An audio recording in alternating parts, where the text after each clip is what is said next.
Olá, gente, começando mais um podcast. Creio que esse vai ser muito especial, porque a gente está com uma pessoa muito especial aqui, alguém que Deus tem dado uma graça para a defesa da fé e, além disso, para transmitir uma mensagem muito clara de como ser um cristão no meio acadêmico, um cristão na sociedade.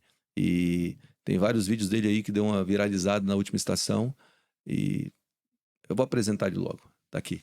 Tasso Licurgo, seja muito bem-vindo, é uma alegria ter você aqui com a gente. Pastor Gustavo, muito obrigado por esse convite. Uma alegria muito grande estar aqui com todos vocês, tanto com o senhor quanto com essa equipe, uma equipe alto nível, né?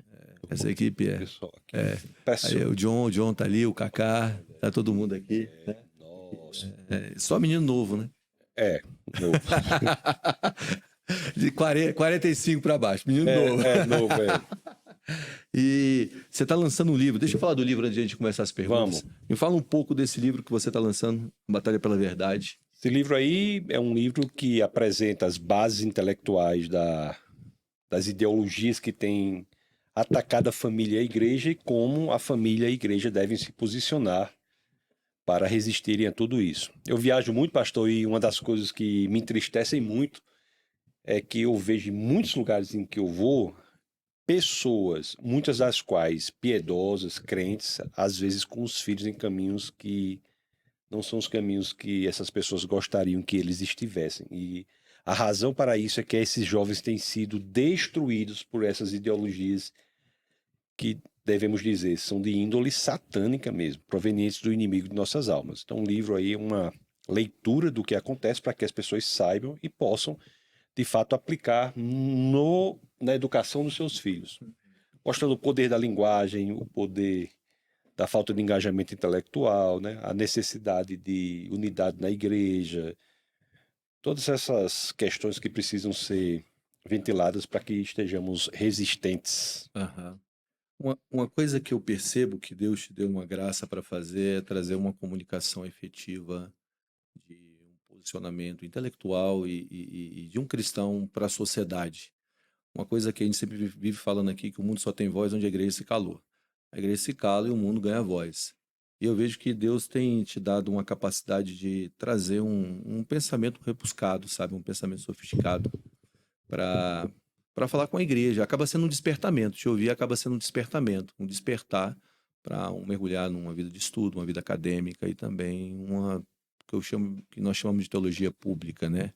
De ter uma fé que vai além das paredes do domingo. E eu queria te fazer uma pergunta: como nós, como igreja, podemos ter um diálogo com as estruturas de políticas sem ser sequestrado numa agenda política, assim por dizer?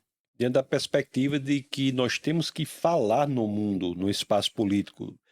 Nosso Senhor e Salvador disse que nós não deveríamos ser do mundo, mas deveríamos estar no mundo.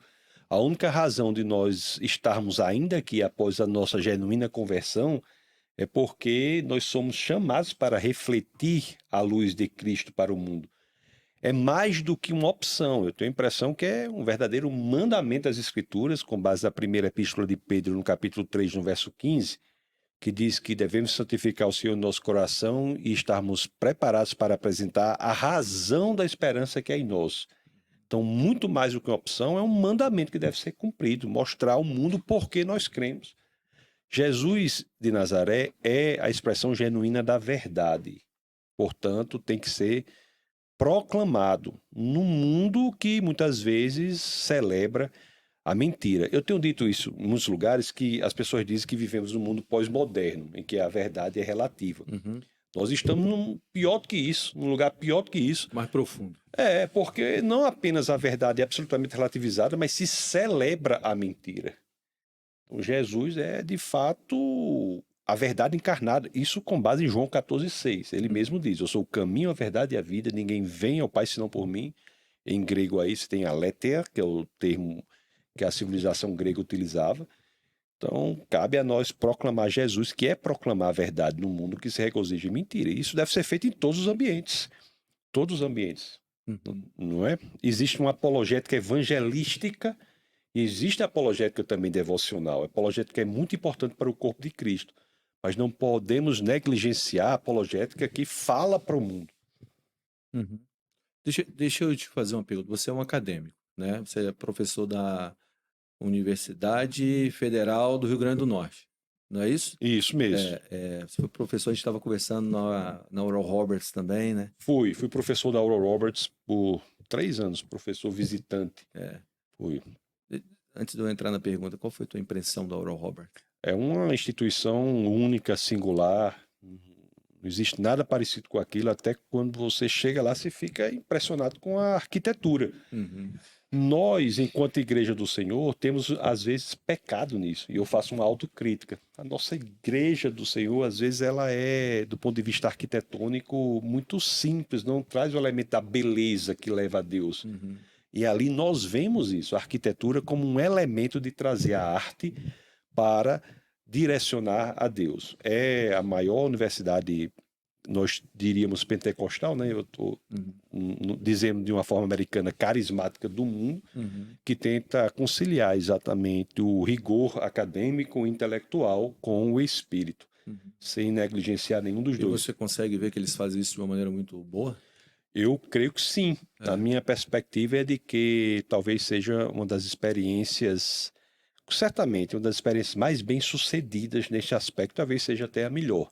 E você acha que tem algum ponto que é relevante para isso acontecer? Você percebe?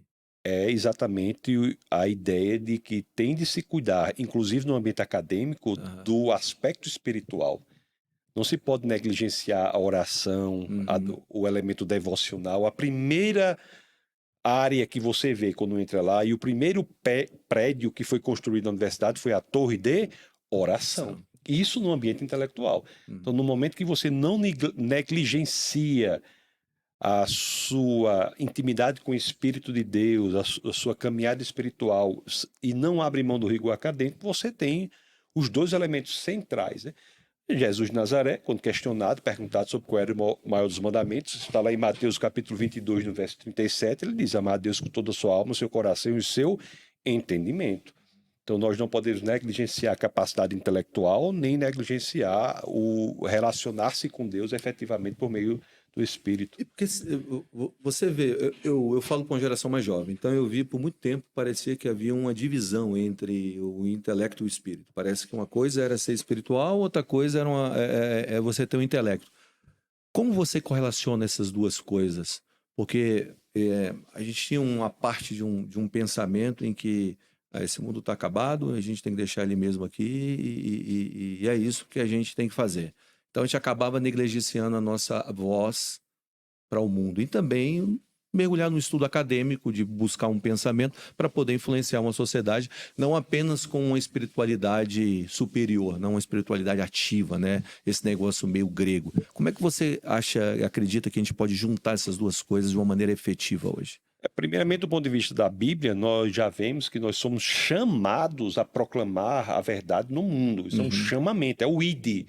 Nós estamos aqui por esta razão. Igreja não é um hospital, igreja é um exército. Amém. No exército, Amém. você pode ter hospital.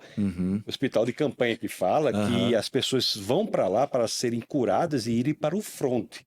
Então, a igreja do Senhor é um exército em um território ocupado, conforme já dizia C.S. Lewis. Nós somos o exército em um território ocupado. Nós somos chamados para proclamar a saída para o mundo que está desesperado. Proclamar esperança no mundo que está desesperado. É isso que devemos fazer. E devemos fazer isso com todas as armas que nos são dadas. E as armas que nos são dadas são a oração e também o intelecto. Nas Escrituras e na própria história do cristianismo genuíno, nunca houve essa separação efetivamente. As maiores e melhores universidades do mundo foram criadas como escolas cristãs. Os maiores cientistas do mundo eram, em sua maioria, teístas, e entre os teístas, em sua maioria, cristãos. Então, essa perspectiva que nós temos é falsa, e isso é comum, se vê por aí, de que há uma separação entre o intelecto e o cristianismo, mas isso não corresponde ao cristianismo genuíno. Isso é muito fruto de quê? Fruto de que nós tivemos, no caso do Brasil, isso aconteceu mais fortemente no regime militar, a ocupação dos espaços acadêmicos de entretenimento e da cultura por ideologias anticristãs, ideologias comunistas. Isso, de fato, fez com que os ambientes acadêmicos fossem conquistados por uma hegemonia anticristã. Isso E há as igrejas quantos se anos fecharam. atrás? Isso foi no regime militar, né? Você Nos está anos... falando de 40 anos atrás, 50 Isso. anos atrás. É. É. Pois é. E Começou lá e continuou, né? aham. E continuou cada vez mais. Há uma hegemonia do pensamento anticristão na universidade pública. E como nós podemos Privada retomar também. isso de volta? Com coragem, com determinação, deixando de ser frouxo, entendendo que nós somos cristãos. É porque tem muito, não é? Não colocando Coragem é o como... requisito da fé cristã. Coragem é o ponto de decisão de qualquer virtude. Não há virtude sem coragem. Aham. A coragem é qualquer virtude no ponto de decisão. A coragem é a porta por meio da qual todas as demais virtudes vão de passar. Amém. Se não há coragem, nenhuma virtude se manifesta propriamente. Uhum. Então, coragem. Aliás, o que é que as escrituras diziam todo o tempo? Que devemos ser corajosos. Não é verdade? Então, tem que ter coragem, tem que entender por que nós estamos aqui. Esse livro, até eu falo de uma característica que há entre alguns de priorizarem outros deuses, né? Como o conforto. Tem um rabino que é Adin Steinsaltz. Eu gostava da obra dele. Ele morreu não faz muito tempo. Ele dizia que os deuses pagãos estão mais vivos do que nunca. Às vezes a gente estuda os deuses pagãos e nós achamos que aquilo é coisa do passado, mas a realidade não. E Adin Steinsaltz diz isso: estão mais vivos do que nunca. E é verdade.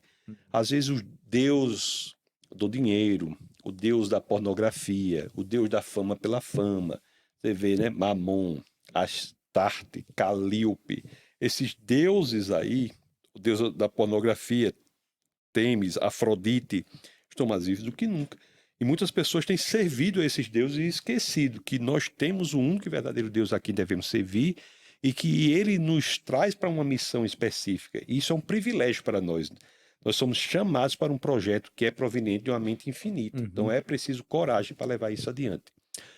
Desculpe Não, interrompê-lo. pode. A geração de números, por exemplo. Aham. A geração de números é interessante. Se você olhar, é a primeira geração da humanidade em que Deus efetivamente envolve o seu povo em um projeto. Deus organiza o seu povo como nação, organiza o seu povo militarmente, começa fazendo um censo. Quem é que pode ir à guerra? Uhum. E aí diz, você tem um projeto, você tem que ir à terra prometida. E aquela geração de números foi uma geração que resolveu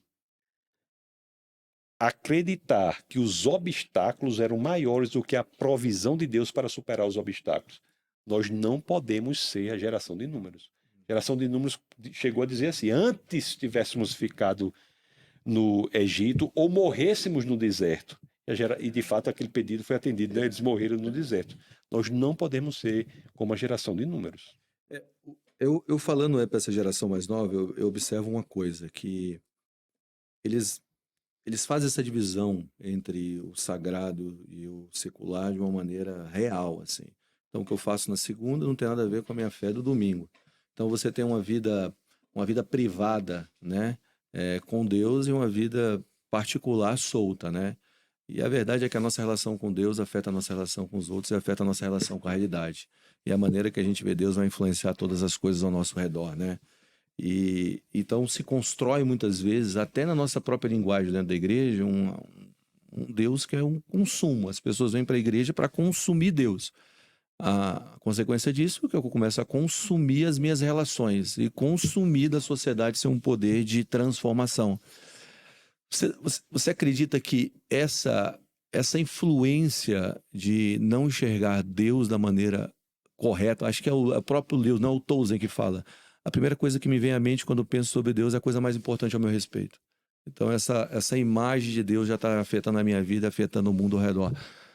Você acredita que Deus está soprando nesse exato momento, e também como seria isso na prática, uma teologia que realmente glorifica o Senhor, centraliza o Senhor acima de todas as coisas, para que isso possa também afetar as relações, afetar a sociedade? Os 10 mandamentos são assim, você tem 4 deles em relação à relação com Deus e os demais em relação à relação com os outros homens. Uhum. Então, eles são resumidos em amar a Deus sobre todas as coisas e ao próximo como a si mesmo. Uhum. Então, amar a Deus como ele deve ser amado tem um elemento horizontal desse amor, que é amar o próximo. Então, a teologia pública, voltando, é exatamente colocar na prática do dia a dia aquela expressão de amor que nós temos por Deus. Agora, o Deus conforme ele é. Aí nós já chegamos a Moisés, né? Novamente, porque Moisés, quando deparado ali com Deus, após aqueles 4 séculos sem o Deus ter falado com o seu povo, Moisés pergunta: mas como é que eu vou dizer que você é, que o Senhor é? Ele diz que eu sou o que é, eu sou o que sou. Deus não é aquele que nós gostaríamos que ele fosse. Deus é quem ele é. Amém. Então, muitos querem adorar um Deus que não é o único e verdadeiro Deus, mas é uma projeção do que eles acham que Deus é. E essa é uma das formas mais perversas de idolatria. É idolatrar-se a si mesmo. Quando nós adoramos aquele Deus que não é quem é, mas é a projeção do que gostaríamos que ele fosse, nós estamos adorando a nós mesmos. Então, isso tem que ser quebrado, de fato. É a história do povo de Deus. História do povo de Deus é entender quem Deus é, estudar a sua revelação e passar a adorá-lo genuinamente. E isso nos coloca numa posição de enfrentar o mundo para proclamar a palavra da salvação e do arrependimento, para que mais e mais pessoas encontrem a salvação. Nosso projeto é um só: saquear o inferno. Amém. É o nosso projeto, não tem Amém. outro. A igreja serve para quê? Amém. Não é verdade? Saquear o inferno. E nós estamos aqui para isso. Aquela história, nós temos que acordar e o Satanás dizer: eita, é problema, né? Nós temos que ser problema para o reino das trevas. Não pelo que nós somos, não pelo nosso talento, não pela nossa força, por nossa inteligência, mas pela nossa intimidade com o Senhor, sabendo que com Ele todas as coisas são possíveis. Agora tem muito crente frouxo, amedrontado, essa geração mais nova está sendo criada. E essa é outra ação. Eu trato disso aí também na questão da educação. Pessoas estão sendo criadas frágeis, com fragilidade. A gente falou brincando aqui, geração nova, por exemplo, de 40 anos a menos, isso é um conceito recente. Porque antigamente você pega uma pessoa com 18 anos, 19 anos, 20 anos. Estava robusto. Você quer, lógico, qual era o Pronto para a objetivo? guerra. Pronto para a guerra. Qual era o objetivo de uma pessoa de 18, 19 anos antigamente? E por que você acredita que essa geração está mais frágil dessa maneira? Quais seriam os fatores? Porque existe um sistema programado de efeminização do homem. O homem hoje está efeminado, deixando de ser homem. Várias ideologias que são tratadas também aí têm por este fim, desde a educação até a criação da família, como cria os filhos. Você pega uma criança hoje pequena, o pai olha para a criança pequena e diz, a mãe diz: menino, sai do sereno. Tem esse negócio de sereno aqui? Menino, sai do sereno. Se um menino não enfrenta o sereno, ele vai enfrentar mais o quê? Minha mãe não pedia, não. Pois é, mas hoje em dia você derrama 1 litro de protetor solar na cabeça do menino. Você está criando o quê? Ele vai enfrentar o quê? Não é verdade? É verdade, é verdade. Então você tem que criar as pessoas para serem fortes. Tem que ensinar às pessoas que, olha, a vida é dura. E o melhor que nós podemos fazer é fazer com que você se acostume com isso. Deus precisa de pessoas resistentes. Antigamente você pegava um jovem de 18, 19 anos, queria casar, comprar uma casa, comprar um carro, ter um emprego, ter uma esposa, achar uma pessoa boa para se casar. Hoje em dia você fala às vezes com uma pessoa de 25, 30 anos, está querendo, sabe o quê? Eu falo brincando, mas é verdade. Querendo comprar um apartamento bem pequenininho, que nem parede tem no meio, né? Tem um nomezinho para isso aí, né? Como é que é? Flat? É um flat. Estúdio. Olha, a pessoa já com 30 anos, qual é o objetivo da vida de um caba com 30 anos, hoje em dia? Comprar um apartamento que nem parede tem no meio e criar um gato castrado. Não é verdade? É verdade. Isso são pessoas frágeis. Como é que elas vão suportar tudo isso? Não é? E existem outros sistemas, na educação da mesma forma, mudança do método de alfabetização. O QI do Brasil médio é 83. É mesmo. Se cair 10 pontos, nós estaremos falando de uma sociedade de deficientes intelectuais. E tem alguma coisa, algum dado que fala por que disso? São vários dados, entre os quais é o abandono do método de alfabetização que funciona, que é o método fônico. Nós aprendimos assim, ó. A gente, na nossa geração, aprendeu assim. Eu digo cavalo, C-A-K, V-A-V, L-O-L-O. É isso aí. Cavalo. Hoje em dia não é assim. Coloca a palavra completa na frente da criança. A criança olha para aquilo, não sabe nem o que é, espreme os olhos, parece que está olhando para um hieróglifo da Suméria. Não aprende a ler. Você acha que esses métodos soft skills, essas coisas também não têm gerado uma geração mais... um foco muito nesse lugar, não tem gerado uma geração mais frágil também? Fragilíssima, permita-me o superlativo. Aham. É uma absurdidade sem tamanho. Homens frágeis. Olha, no mundo corporativo hoje, pastor, há um grande problema. Um grande problema de fazer com que a geração 40 a mais se comunique com a geração 30 a menos.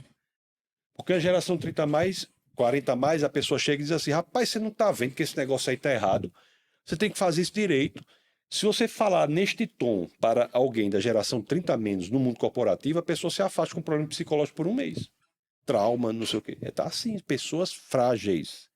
Frágeis. E as mulheres submetidas, conquistadas pela ideologia feminista, querendo fazer o contrário, e aí não tem estrutura para tal, não é? Porque a mulher é mais frágil que o homem. Está lá, né? Na primeira epístola de Pedro, no capítulo 3, no verso 7.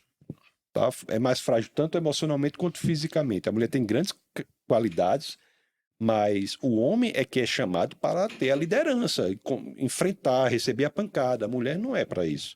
E como a gente fazer a passagem de um menino para virar um homem, assim? A igreja tem que fazer isso. A igreja hoje e a família são a resistência contra todas essas ideologias de índole satânica. A igreja hoje tem que fazer isso. Por exemplo, vou dar um exemplo. Lá na igreja onde eu sirvo lá, as crianças pequenas são praticamente obrigadas a fazer jiu-jitsu. Fazer jiu-jitsu também? Esse, são aqui praticamente... tá montando, a gente vai montar um tatame aqui agora. Pronto, são praticamente obrigados a fazer jiu-jitsu. Para quê? Aí, Deco. Para quê? Para aprender a enfrentar dificuldades, ter um outro tipo de educação, entendeu? Para saber cair, se levantar. A igreja é a saída. A igreja do Senhor é a saída. E você vê às vezes na igreja um bocado de gente cheia de mimimi. Tudo é um problema, tudo é uma reclamação, tudo é uma chateação, sem entender que ali está a solução. Está ali dentro. A igreja é a família, porque a família hoje também está enfraquecida demais, né? Você vê, dentro da igreja do Senhor, o antinatalismo tomou conta. Isso é outro fator. Ninguém quer ter filho mais. Já disse pro irmão aqui para começar a ter vários filhos, já está na idade, já casou, tudo. Filho, tem vários filhos, tem que ter vários filhos. Por quê? Porque você pega uma instituição que você tem um filho, um pai, uma mãe e um filho, é uma instituição frágil. Frágil. Se a pessoa tem 5 filhos, é uma instituição mais forte. Os laços de cumplicidade ali dentro são tão fortes que aquele grupo é mais resistente. Pode ter até um irmão que queira matar o outro, mas se vier um de fora, quem morre é o de fora. Não é verdade? A gente briga aqui dentro, mas veio de fora... Veio de fora. Então, é igual enxame de abelha. Bater um, junta todo mundo. Exatamente. Então, essas duas instituições, criadas como devem ser, são a resistência contra essas ideologias de índole satânica. E só dando um passo para trás, a gente estava falando sobre a Oral Roberts, depois eu queria puxar para a universidade pública que você dá aula. Os enfrentamentos lá dentro são reais, porque quando se fala de universidade pública hoje no Brasil, tudo que se pensa é guerra ideológica, né? É um centro de formação de ideologia. Como você, sendo um professor cristão, se comporta lá dentro? E qual a palavra você deixaria para professores cristãos ou para pessoas que estão entrando no mundo acadêmico para entrar dentro das universidades? Universidades públicas e privadas hoje em dia também. As públicas são piores, por conta da estabilidade dos professores, etc. Mas a privada também está um horror. O que eu digo? O que eu defendo aqui é a diversidade. Não é isso? Graças a mim. Se eu não tivesse lá, qual era a diversidade que ia ter? Porque a diversidade que o comunismo quer é da mesma coisa, não é? Todo mundo igual. Todo mundo igual. Não é, né? Não existe diversidade da mesma coisa. Então, o que tem que dizer é: nós estamos aqui, devemos ser quem nós somos, porque nós queremos o quê? É a diversidade. Vocês não querem diversidade? Então tem que ter um professor aqui que seja cristão, seja conservador. Tem que ter. É lógico que eles não aceitam, né? Existe uma hegemonia de pensamento anticristão na universidade. É um horror. Muitos professores ou professores universitários te buscam para conversar sobre os desafios dentro da universidade que eles atravessam, por mensagens no Instagram ou algo parecido com isso? Sim, agora o grande problema é, você vai ter uma postura diversa na universidade, esses professores dizem o quê? Que perdem bolsa, perdem posição na universidade, perdem regalias. Mas o que é isso diante de Jesus de Nazaré? Eu tenho até vergonha. Quando eu morrer e for falar com Paulo, qual foi o Paulo vai dizer? E aí, passou o quê? Eu perdi uma bolsa. Você está entendendo como é o negócio? O Falta que de falta é coragem. isso. Voltamos à falta de coragem. Falta de coragem. Né? Você pega ali no início da igreja, ali na primeira era cristã, os apóstolos começam a ser perseguidos, eles fazem uma oração que é fenomenal. Eles não pedem para a perseguição acabar. Eles pedem para Deus dar força a eles para atravessar aquilo. Eu acho que falta muito isso, sabe? E talvez tenha a ver muito mais com essa geração frágil, realmente. Que qualquer beliscão é uma desistência. E isso tem refletido até na nossa própria expressão de fé para o mundo, né?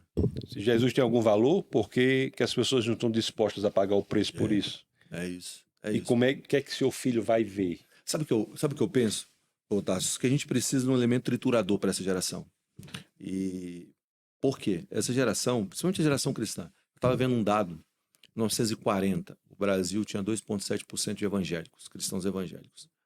E o gráfico começa a subir de uma maneira incrível, assim. 2032 está dizendo que vai ser o turning point, o ponto de virada. 2032, mais cristãos evangélicos no Brasil e a queda do movimento católico no Brasil. Eu cresci numa época que meu pai andava com a Bíblia embaixo do braço e ele era ridicularizado por ser um cristão. Eu peguei isso. Peguei meu pai sendo tratado como alguém de baixo QI, de baixa intelectualidade por ele ser um cristão. Na minha escola, quando eu falava que eu era cristão, eu era chacotado. Hoje não, hoje está no hype. Hoje ser cristão é hype, né? E tem um lado bom, o evangelho está sendo pregado nas praças, nas ruas, nos hospitais, para tudo que é lugar. Mas a Bíblia fala que a alma farta pisa em favos de mel. De alguma maneira, a gente saiu de um povo minoritário para um povo majoritário no Brasil. Estamos chegando a se tornar a maior nação evangélica cristã, evangélica do mundo. E temos outros desafios. Os meus filhos estão sendo criados em sala verde. Eu fui criado na brita. Meus filhos estão sendo criados em um ambiente totalmente diferente do que eu fui criado. E eu fico pensando se isso, de alguma maneira, não tem levado essa geração a não criar uma musculatura, sabe? E por isso que eu falo do elemento triturador. A gente precisa de colocar um elemento triturador nessa geração, daquilo que realmente vai esmagar o trigo e levar ela a uma consciência que a vida cristã não é só andar de pantufa no tapete. E eu creio que missões têm um pouco disso, a essa vida missional, assim, de você colocar esses meninos para poder rodar missões. Eu acabei de voltar da Espanha, né? Eu fui com um grupo, levei um grupo para missões na Espanha, e a Espanha tem menos cristãos protestantes do que o Paquistão. Então, quando você entra na realidade da igreja espanhola, apesar de ser um país de primeiro mundo, a igreja é pobre. A igreja não tem recursos igual tem o Brasil. Eu trouxe um pastor da Espanha aqui para o Brasil e levei ele para comer frutos do mar. Ele comeu, ele e a família dele. Paguei tudo para eles virem para cá, para ter um tempo com a gente. Um homem de mais de 40 anos de ministério. Assim, rugas, as mãos calejadas da pregação do evangelho. Um homem de verdade do reino. Aí eu falei, pode pedir o que você quiser no cardápio. Ele, não, deixa que eu peço. Aí eu pedi tudo melhor, eu coloquei na mesa. E eles estavam comendo lagosta, eu vi ele começando a chorar. Aí tá tudo bem? Ele falou assim, vem aqui comigo, pastor Gustavo. Saiu e falou assim, olha, eu prometi para meus filhos que um dia ia levar eles para comer lagosta. Eu nunca consegui. Hoje está se realizando o sonho da minha família. Eu quero te agradecer por isso. Literalmente eu fui pro banheiro e comecei a chorar no banheiro, dizendo, Deus, eu me sinto, assim, parte, pressionado, incumbido de dar uma resposta certa para essa geração no meio desse tanta abundância. Por isso eu falo desse elemento triturador para essa geração. Eu acho que a gente está vivendo num tempo em que as facilidades são muito mais reais do que o tempo passado. Aonde eu quero chegar? O que seria mais? O que a gente poderia fazer mais para criar robustez, sabe? Força nessa geração, além de coragem, além de entrar em enfrentamentos. Porque uma coisa que já percebi em você é que coragem não lhe falta. Ainda quando se coloca a cara a tapa para falar o que você fala diante de pessoas que são contraditórias ou que estão no outro lado da mesa, isso é um ato de coragem. Mas o que mais a gente poderia fazer para gerar esse elemento triturador nessa geração? Tem que treinar as pessoas a serem homens, as mulheres a serem mulheres. Tem que treinar as pessoas a serem pais genuinamente. Uma vez um pastor me disse, pastor, Antigamente a gente casava, o pessoal tá tranquilo. Hoje não. A gente casa, tem que estar o homem a ser homem, a mulher a ser mulher, a criança a ser criança. Nós temos que ir para o básico. Ensinar as pessoas que o homem tem uma função, a mulher tem outra função. A mulher é o termômetro, muitas vezes, na família, ela consegue identificar a temperatura, mas cabe ao homem, o homem é o termostato, cabe ao homem agir para que a temperatura não suba além do máximo aceitável.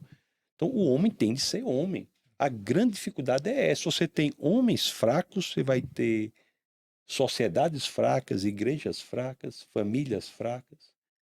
Tem que treinar o homem a ser homem. E tem de entender também, e parte desse livro é isso também, entender também que há uma ação da sedução. Porque nós oramos muito pela igreja perseguida e devemos continuar orando, mas temos de começar a orar pela igreja seduzida. Não é verdade? Então, são as duas ações do inimigo de nossas almas. Às vezes, a perseguição é até benéfica.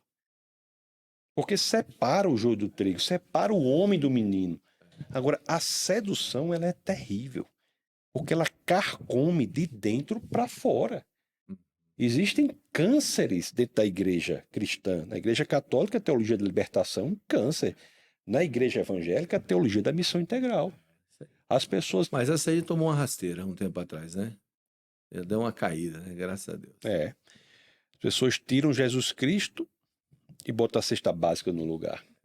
Não é que a caridade e a ação social não sejam importantes, mas elas são importantes como um meio para a proclamação da palavra do arrependimento. Então, tem de haver o entendimento dessas ações de sutileza, e são muitas. Vou dar um exemplo aqui, por exemplo, você leva uma criança, tem uma disciplina de gestão socioemocional na escola. Você está dizendo para a sua criança, colocando a sua criança para ter suas emoções geridas por uma pessoa cuja visão de mundo é contrária à sua. É normal? Não é normal. Não é normal.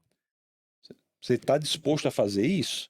Você entregar seu filho dessa forma, a ser sutilmente atacado de dentro para fora? Então, isso é um problema sério. Você escuta, por exemplo, dizer que há masculinidade tóxica. Não existe masculinidade tóxica. Excesso de masculinidade, excesso de proteção, liderança, provisão. Um homem bater numa mulher é crime, não é excesso de masculinidade tóxica. Você chega, às vezes, numa família cristã, ensina o filho a dizer bom dia a todos e a todas. Bom, antigamente não se falava assim. A gente viu que na passagem do latim para o português, a forma neutra tomou a forma masculina. Bom dia a todos é todo mundo. Eu estou falando todas e todas, porque se falar todos já é caso de internação psiquiátrica. Então, todos. Eu estou dizendo. É verdade. É verdade. Eu concordo. É isso, não, mas é isso mesmo, né? Então, estamos numa situação de psiquiatrização do mundo. Então, nós temos que ter a convicção do que é certo, do que é errado, do que pode, do que não pode. Essa história de que um homem pode ser uma mulher, há um impeditivo para que isso aconteça. E não é porque eu não queira, sabe, pastor, que um homem seja uma mulher, não seja, não é isso. Porque o impeditivo se chama realidade. No momento que você afasta a realidade e você usa a força do Estado para promover uma visão de mundo que é contrária à realidade, a criança vai elaborar aquilo, não é no campo da lógica, cognitivo da lógica, é no campo da religião. E é uma religião anticristã, porque não é racional. Então, o que o Estado está propondo hoje é uma nova religiosidade. Uma religiosidade irracional, diferente do cristianismo que é racional, uma religiosidade em que a pessoa deve pensar de uma determinada forma, independentemente do que a realidade diga. Isso é uma loucura. É uma loucura. E o pior é o contrário. Se você for contra, se eu disser assim, um homem não pode ser uma mulher, porque existe um impeditivo chamado realidade, as pessoas vão me acusar de quê? De transfóbico. Fobia é um termo técnico de onde? Da psiquiatria. O louco sou eu, que estou querendo fazer uma correlação com a realidade. Não é verdade? Fobia é um termo técnico da psiquiatria. Você chama de louco aquele que quer dizer, olha, a realidade importa. Você cria uma criança nisso, ou um homem nisso, ou uma igreja que se abre para isso, está simplesmente se implodindo, se destruindo de dentro para fora. Não importa mais a realidade. Eu estava lendo um livro da Nancy Pearcey, que é uma socióloga cristã, e ela estava fazendo um comparativo década a década, o principal fator que levou as igrejas a crescerem e o principal fator que levou as igrejas a decrescerem década a década. O primeiro fator que levou as igrejas a crescerem, segundo o estudo dela, era mover do Espírito Santo.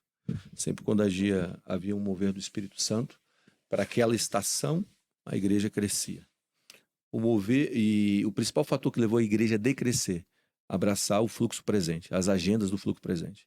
Toda vez que a igreja fala assim, vamos ser mais cool, vamos abraçar esse grupo como uma integração, como uma socialização, isso gerava um decrescimento da igreja. O que eu quero propor é que essa agenda, por mais que ela tenha uma sedução, ela sempre gerou uma ré na igreja, porque a igreja é uma instituição espiritual. A gente tem uma expressão física, mas existe algo espiritual que rege os nossos cultos, as nossas reuniões. É uma verdade que esmaga os poderes das trevas, né? O Deus de paz esmagará Satanás sobre os nossos pés. E todas as vezes que a gente está se aliando a uma agenda que é contrária àquela agenda do reino de Deus, propositiva de geração em geração, é claro que a mão de Deus sai sobre aquilo. Né? Não há como servir a dois senhores, né? É isso. E a gente está nessa guerra, nessa luta. Mas deixa eu te fazer uma pergunta que eu acredito que vai ser bom para quem tá vendo a gente nesse exato momento ou escutando. Qual escola de apologética ou qual curso de apologética você definiria como um bom curso para se fazer?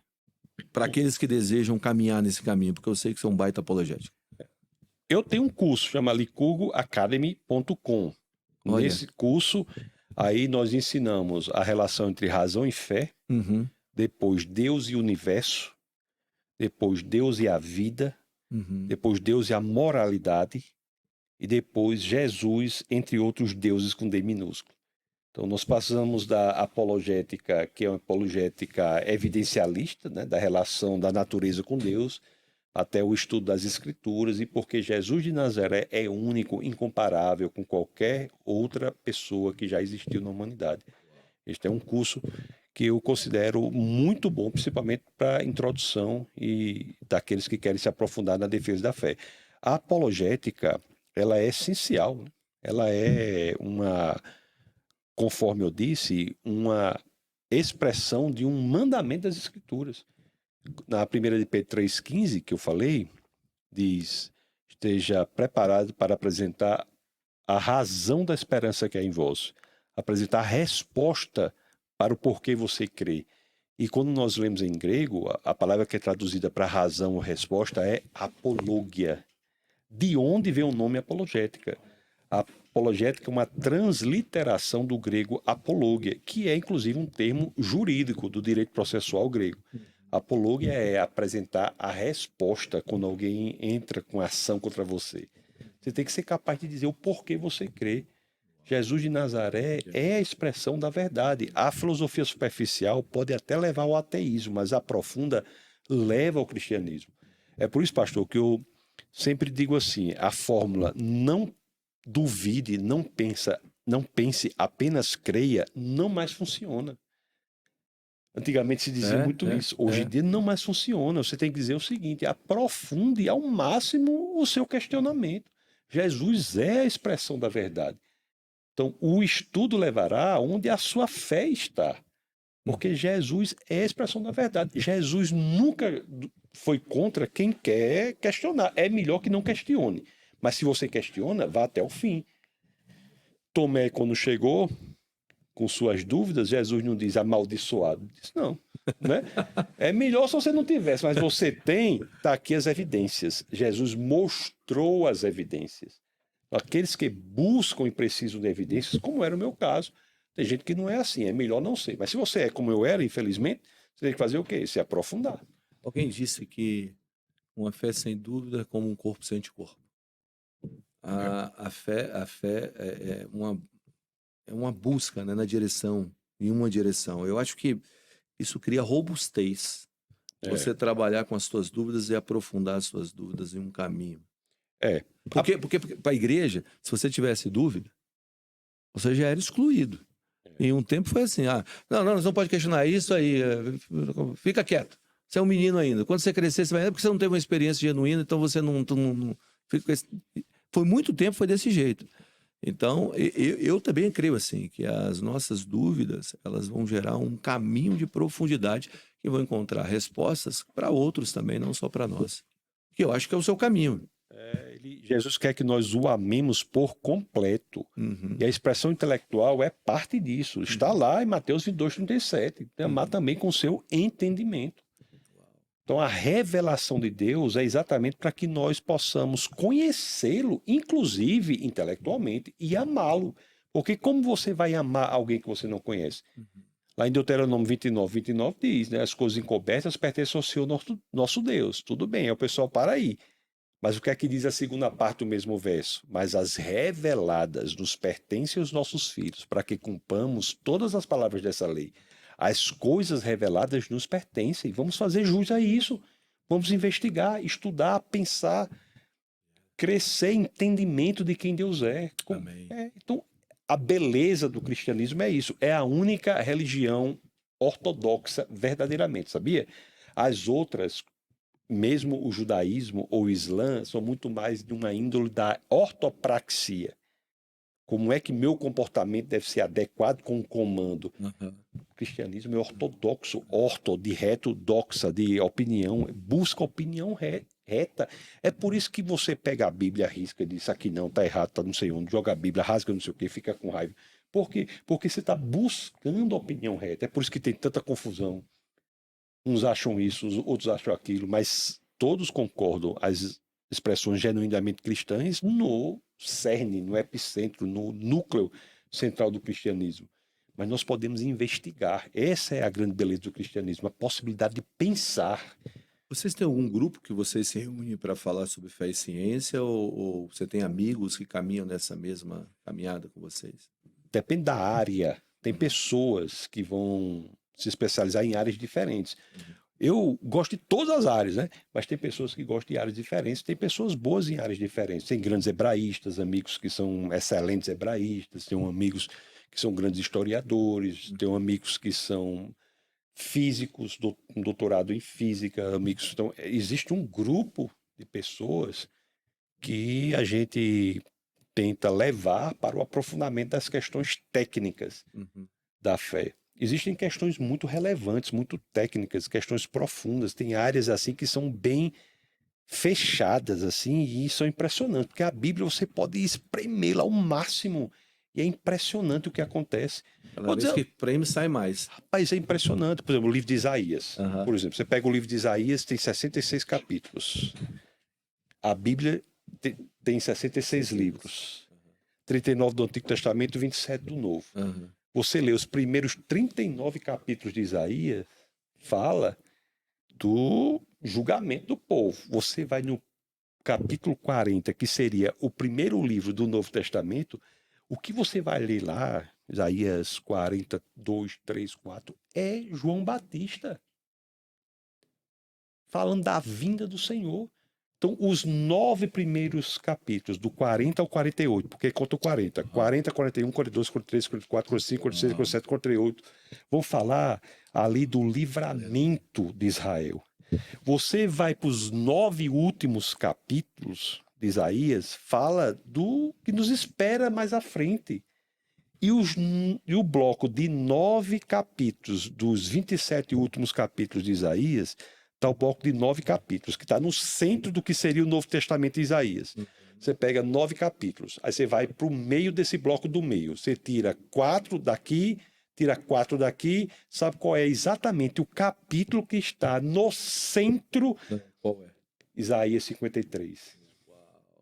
Que é o resumo do ministério de Jesus Cristo. Não é? Profecia, vinda, morte, ressurreição, coroação, está tudo ali. Por suas feridas, nós fomos curados. Então, isso é um negócio que não acontece em outra situação, é único. Então, você pode investigar ao máximo e a fundo. A revelação é belíssima. Não só é verdadeira, como é bela. A beleza leva Deus.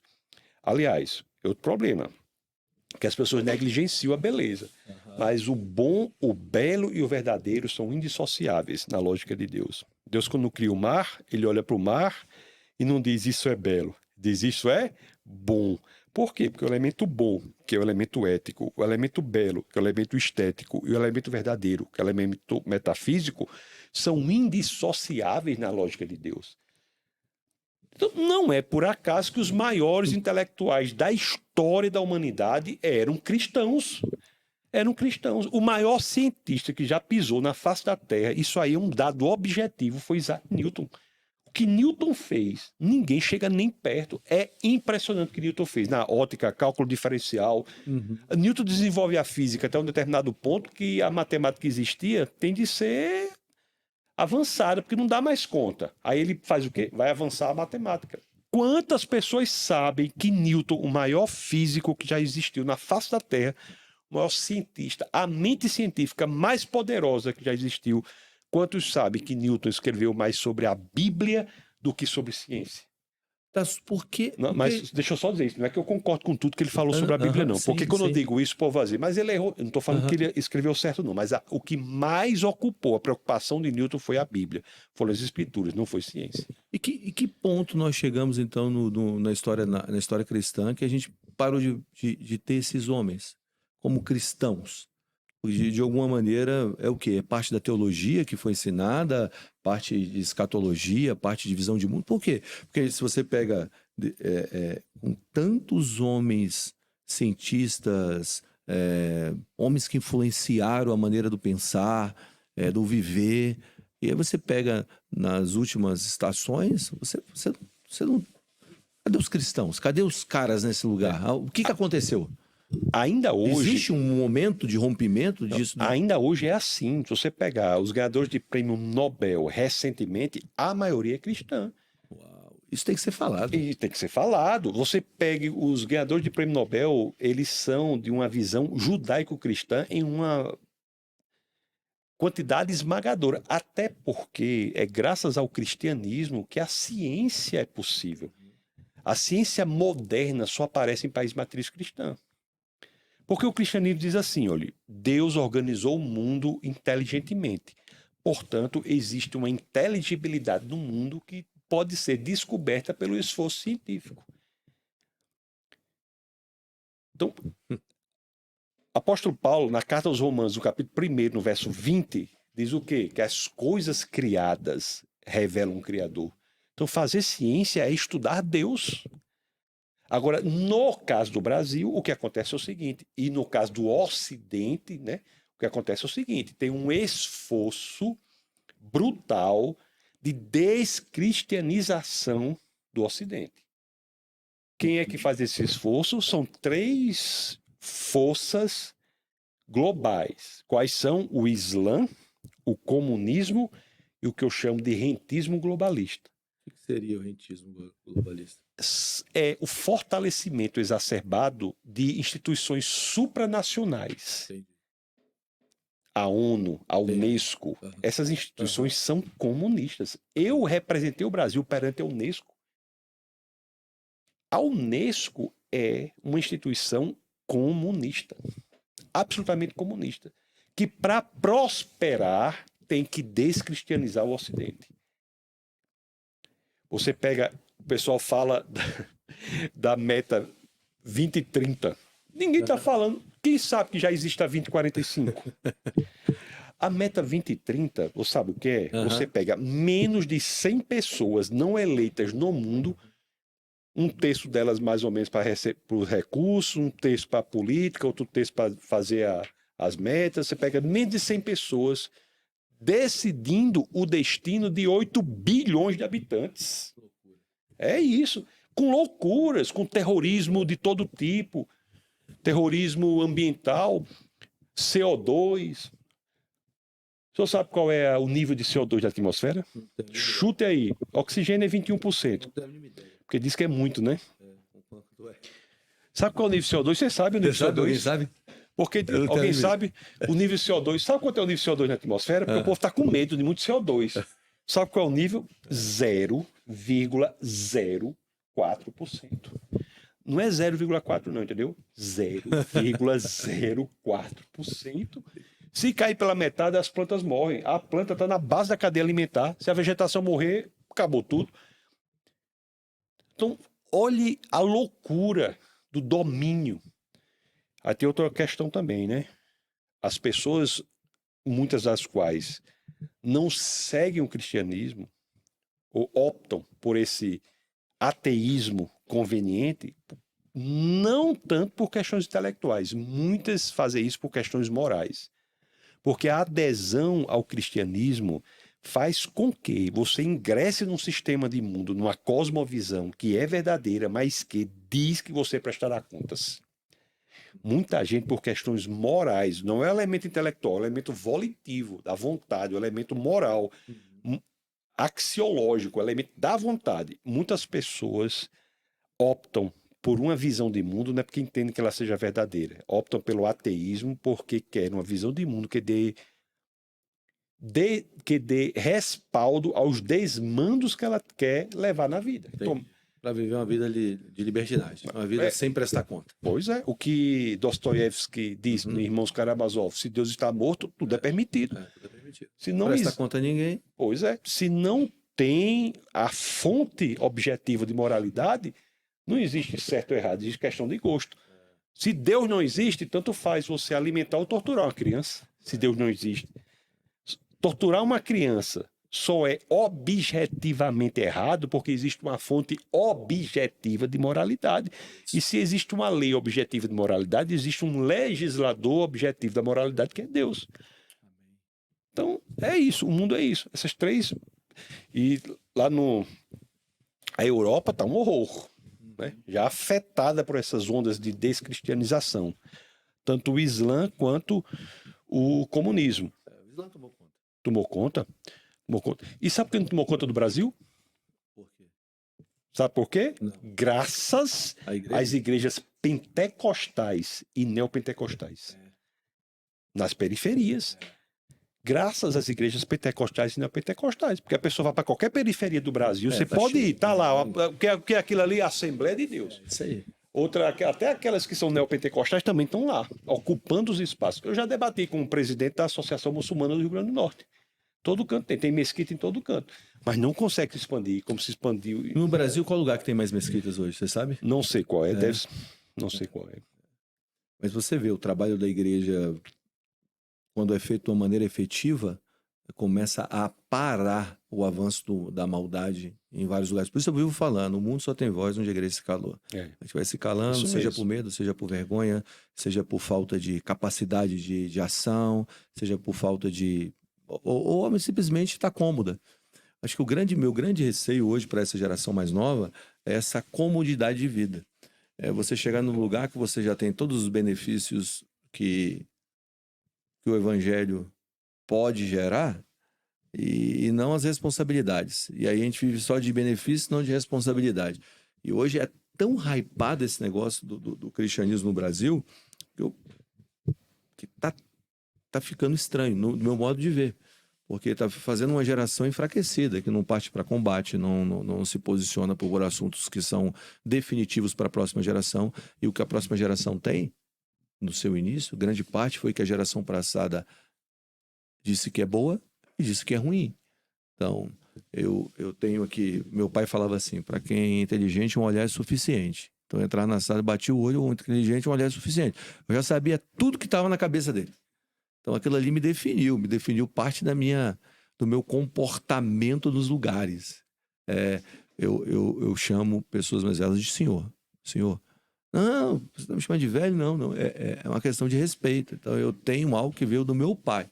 Se a gente hoje não define algumas coisas como... Que eu acho que é isso que a gente está fazendo novamente, dizendo que isso é certo e isso é errado, isso é certo e isso é errado. E tem coisas que é tão claras, mas não foram definidas. Se a gente não foram clareadas, se isso não for clareado, a próxima geração ela vai tomar o certo como errado, o errado como certo, porque uma geração passada não teve coragem de se posicionar e dizer até aqui. Isso na história da humanidade, você vê que nós há pouco falamos da geração de números, que morreu no deserto. Né? Só 2 dos 12 espias, Josué e Caleb, que entraram na Terra Prometida E aquela geração que vai para Canaã encontra um problema diferente. Qual é o problema da primeira geração da Terra Prometida? É exatamente ter tudo. Foi, na história da humanidade, segundo as Escrituras, a primeira geração da qual se disse que não conhecia o Senhor. As demais conheciam e desobedeciam à vontade, né? O povo desobedecia fortemente. Mas aquela geração de Canaã, que encontrou tudo confortável, tudo certo, aquela geração foi a primeira que não conhecia o Senhor. Eu estava vendo um estudo sobre as empresas no Brasil que chegam até a terceira geração. Você tem uma geração, aí o cara abre uma loja, aquela loja ela morre na própria geração dele. Quais são as empresas que chegam até a terceira geração? A porcentagem, se eu não me engano, é 9%. De 100%, 9% só chega até a terceira geração. Porque a primeira geração conquista, a segunda geração mantém, a terceira gasta tudo que as duas para trás fizeram. Isso você vê claramente no capítulo, na história da entrada da terra, na posse, da geração pós ali, Josué. E é isso que me faz muito pensar, sabe? Sobre como a gente pode discipular essa geração de uma maneira efetiva para viver num tempo de abundância. Como a gente pode ensinar essa geração a ter tudo e ter o coração que não possui nada. De carregar os benefícios de toda uma conquista geracional dos nossos pais na fé, que vieram desbravando o caminho com um facão na mão, abrindo tudo isso, nos entregou. Agora é vocês. É esse cercar por essa grande multidão de testemunhas, né? Um correu... Eu comparo isso à corrida dos 4x100, né? O primeiro sai correndo com bastão e o outro está na pista esperando. Aí entrega o bastão no espaço de tempo, no espaço, na verdade, X, ele corre, entrega para outro, mas o primeiro está na pista ainda. O segundo ainda fica na pista para que o terceiro corra. Só quando o quarto passa que o primeiro, o segundo, o terceiro comemora. Eu acho que é um pouco disso que a gente precisa entender, que a corrida, o bastão que está na nossa mão, ele é um bastão de sangue. Ele é um bastão de homens corajosos. Ele é um bastão de homens que foram até o fim pela mensagem do Evangelho. Fora da igreja tem campo missionário, né? Na rua vizinha, né? É isso aí. Tem pessoas que sabem isso também, né? Na universidade, no ambiente do trabalho, na sua vizinhança, o campo missionário está aí. Amém. Spurgeon dizia assim: todo cristão ou é um missionário ou é um impostor. Amém. Tassos, obrigado. Obrigado por esse tempo. Obrigado por essa conversa. Espero que de alguma maneira possa tocar a tua vida, edificar o teu coração e levar você a pensar sobre qual é o nosso papel hoje dentro da sociedade e que você possa se encher de coragem para o próximo passo. Quer falar alguma coisa? Eu que agradeço. Amém. Pelo bate-papo. Deus abençoe poderosamente. E vamos que vamos. Olha só. Vamos lá. A batalha pela verdade. Que dia que a gente lança aqui em Brasília? 8 de julho. 8 de julho a gente vai lançar aqui em Brasília. Vou deixar algumas informações também, aonde vai ser. Espero que você esteja aqui com a gente. Deus te abençoe. Obrigado mais uma vez.